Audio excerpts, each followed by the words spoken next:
Gyaku Zuki.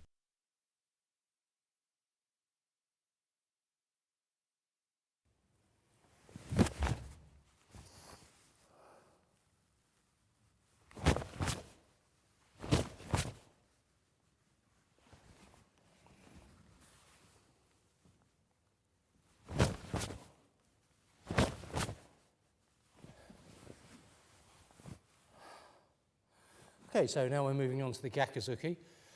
So first of all, we'll look at how most people do it around the world and the common little mistakes that they have and how we can just adjust those small movements to make the punch more powerful and more enjoyable to do. Okay, and punch Gyaku Zuki. So from this position, you can see the spine's hyperextended, though the back foot's at the correct angle. Spine's hyperextended, fists coming out here. But actually, if that had any resistance, all the energy would now come to the back, whereas in the Gedan-brai it wouldn't be quite so crucial, but certainly in a Gyaku Zuki it would. So we only need to put very light pressure on this and the stance will start to crumble. Now when we're doing stance testing, if we want to see if your stance is any good, it's no good bashing and moving about. You have to do things nice and gently, otherwise you might injure your partner. And all you're trying to test is not if you're superhumanly strong. The point is you're trying to test to see if the muscles can resist the pressure without you putting huge amounts of effort and feeling pain anywhere. So for instance, if we put just a light amount of pressure here, Michelle's feeling in her back straight away. Because as I push here, these muscles have already contracted. They're in recovery. They're holding the body up. They're stopping her falling over. So she's leaning back to counteract this long stance.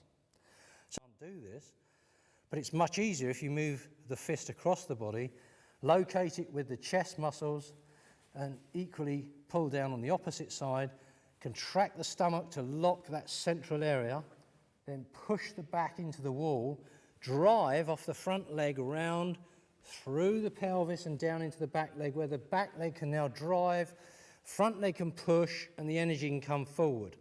And I'll just demonstrate this by, if I get Gary to come on now, if you could just do a straight test. Now, when we're doing a test, if you want to do this at your dojo or anywhere, what you've got to do is, if you move back slightly, use someone's body weight more than jerking. Now, if we push the arm down, of course, it'll collapse. If you lift it up or push it and twist it sideways, then it won't work. So all we're interested in is the line of movement, that linear movement we're making for that particular action.